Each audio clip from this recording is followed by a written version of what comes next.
Hi, this is Meg, and I am back with you to talk a little bit more about some different styles of Zentangle. And I wanted to focus a little bit today more on kind of the meditational aspect of how Zentangle has, I think, helped me sort of quiet my mind when things have been really crazy or my life has felt out of control or I felt like I just have so many competing priorities or etc. And so Zentangle has at many times over the past 5 to 10 years, though I didn't call it that at the time, has been really a therapeutic and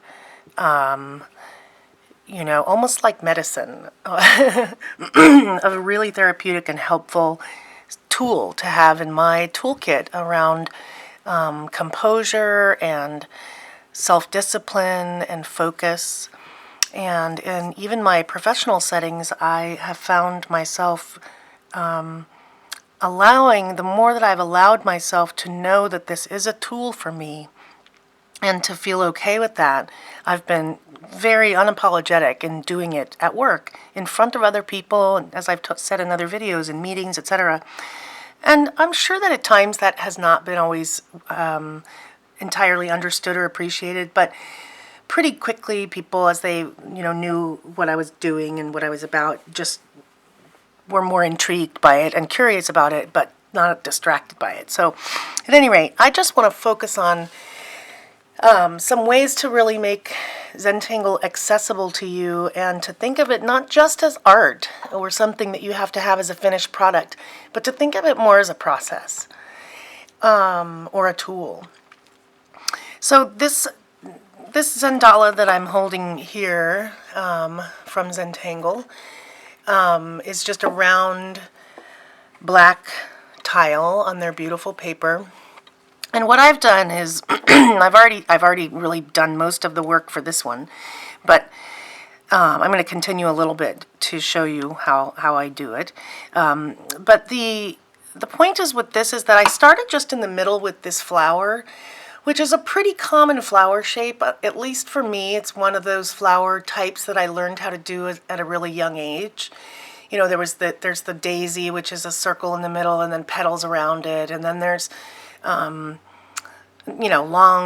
longer petals, and that makes a bigger daisy. It's just types, flowers that you learn how to draw in grade school that become sort of, this is how a flower is drawn.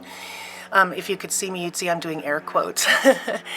Well, so this flower here is one that I learned pretty early in my just kind of drawing days and learning how to use a pen. It's kind of, I guess, what you would call a lotus or lotus style or something like that. And it just has this kind of shape right here as the core shape. 1, 2, 3, and then 4. You see, and then I've done the same shape as additional petals around it. And then you could keep going and going with that. It's just a tangle in itself, and that you can just continue to add petals to it. And then here in the middle, I drew these little petals, and then I left some space and drew bigger petals. And that's how I got these, this sort of appearance of this thing kind of growing out. It looks a little bit like you could spin it, like one of those old, like a kaleidoscope or something. I don't know. Anyway, but one of the things what I want you to also notice about this one that kind of goes back to how I started talking about using this as a tool is to notice that the rest of the tile has a core pattern to it. For the sake of this kind of demonstration, I'm going to color in a little bit so you can see what I'm talking about. All the way around it, it has this core pattern right here. Here it is again. And here it is again. So that pattern is one that I have drawn around the entire thing. If I were going to do that again, Well, let me just say, and to the end that the point of what I'm saying is that these shapes have become containers for me to draw other tangles inside of. And they're their own pattern, to have these kind of maybe tubes. They kind of look like bugles, those snacks that are called bugles. I'm coloring them all in so that you can now see just in pink how that shape is a continued pattern all the way around. And it created these, like I said, containers to use for other tangles. And in this way, I've made this something that I can come back to and fill in more parts of later. I can carry it around in my day and sort of add to it and do different things, but I'm not committed to a tangle in a Zendala form. Like, I don't have to commit to doing this pattern all the way around, right? It's very short periods of time and sort of train of thought kinds of tangles that I'm doing in each one of these spaces. And for me, that is like, what a great kind of a memento at the end of the day. Oftentimes I will have one of these either completed or mostly completed at the end of the day, and I can put the date on the back of it and say, a day of meetings, or, worked this out, or whatever it was, on the phone all day. I don't know, something that can be, or close the deal with the Joneses. Anyway, it's there's two shapes here, but what I did was drew something in between that kind of connected them in a way. So that was kind of cool. But so I hope that you can see that this secondary shape that I did around. And so I'm going to do it again just so you can you can see how I got there, because this is a lot of other stuff now distracting. And plus I think it's an interesting process to observe. And one of the things that I'm hoping to share with you about doing it this way is that sometimes these larger circles or Zendala tiles are intimidating, because mandalas are generally so complex, and they are beautiful in design, and they just feel intimidating. And they do to me as well. I see some things that people do, like some Moroccan tiles and different, the things that people do with dots nowadays. I've tried that stuff, and it's just not for me for some reason. But it's amazing, and so I can understand, and I hear folks saying sometimes that this shape is a little intimidating. So I just want to show you again where I started was earlier. I showed you this. And so now I'm going to kind of replicate that with just, I'm going to mark what I think is the middle, give or take. I'm not very particular about that. And then I'm going to remember I said I had that kind of standard flower shape that I've been drawing all my life, that's sort of, this is what a flower looks like. Well, this is what it is. It looks something like this. To me, a flower, and I've done this now so many times that adding these little flourishes and loop-de-loops and things come real naturally to my hand. I've done this flower so much. Probably the thing I've drawn most in my life is this flower in some form or another. And then I just did this and added one here and one there. You know what it really looks like is a poinsettia. Maybe that's what it was when I learned how to draw it. I'll bet you it was, because I'm quite sure that my mother taught me this flower.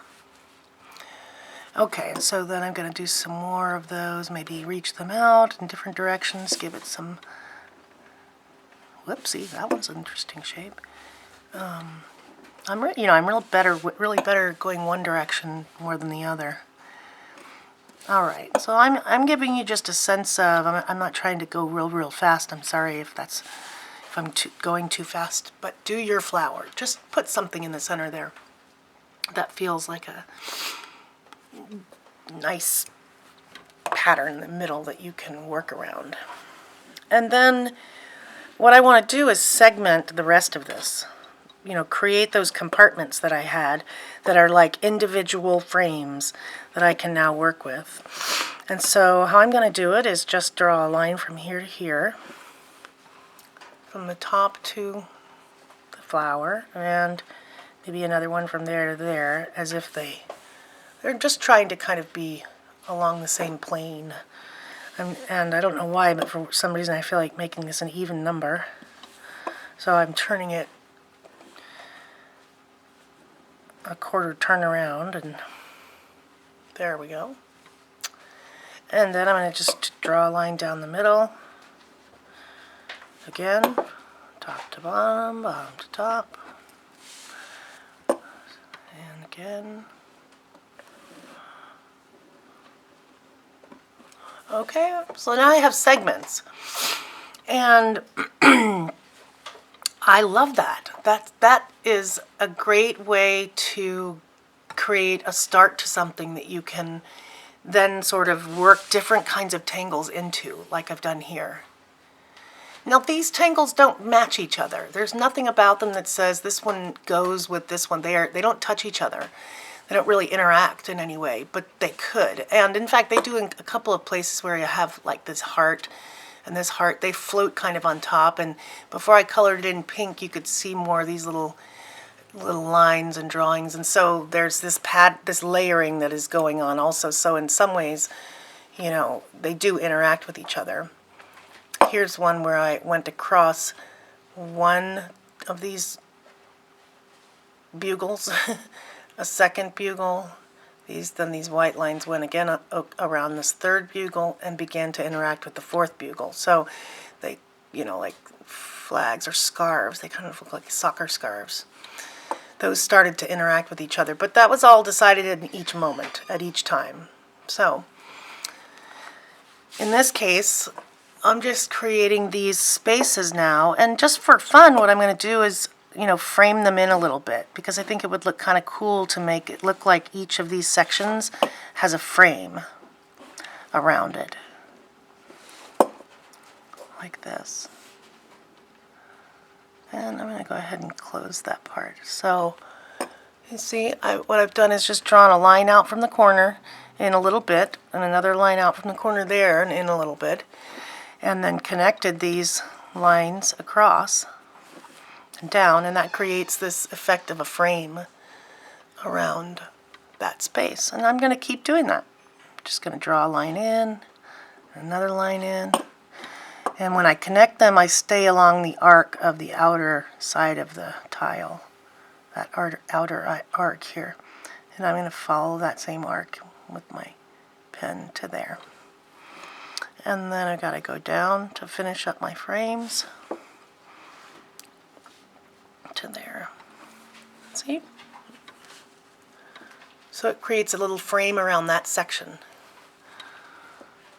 And I'll do it again. And I'm just going to continue this pattern, and I invite you to follow along with me or watch and stop it and then do it yourself, or work at your own pace and enjoy the process of compartmentalizing. It's incredibly calming to the brain to quietly create compartments.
So I've completed them all, and we now have 8 compartments, plus the center flower and all the petals that we can tangle in at different times or all in one sitting. They can be a theme. I can do a theme of things. What I was thinking I would do with these is a botanical theme. Or I can put something different in each one, kind of like I did here in the example I showed in the beginning, or every one of the compartments has a totally different design. And I don't know if it looks cohesive or not. That wasn't the goal, but it also doesn't feel finished to me. So I just didn't continue it at that time and put it aside, which is what I love about it, because then I can pick it up another time and honestly see something new in it, see some things I really like that I want to continue with, maybe try to do some more of. I love these. These are really cool. I don't know what I was thinking at the time, but I just know that this compartmentalization of the tile and then having this opportunity is like really calming for me. And so I'm going to stop this recording, and thank you so much for joining me to get this far on this tile. And in my next video, I'm going to start working in these spaces with a theme. And I invite you to join along with me, and let's see where this one goes. Thanks again for joining me, and as always, I hope you'll like this video if you enjoyed it. Add any comments you have. I really value your feedback. And I hope you'll subscribe to my channel just so that I can understand how much you appreciate this work and encourage me to keep doing it. Have a great day. Thanks so much. Bye-bye.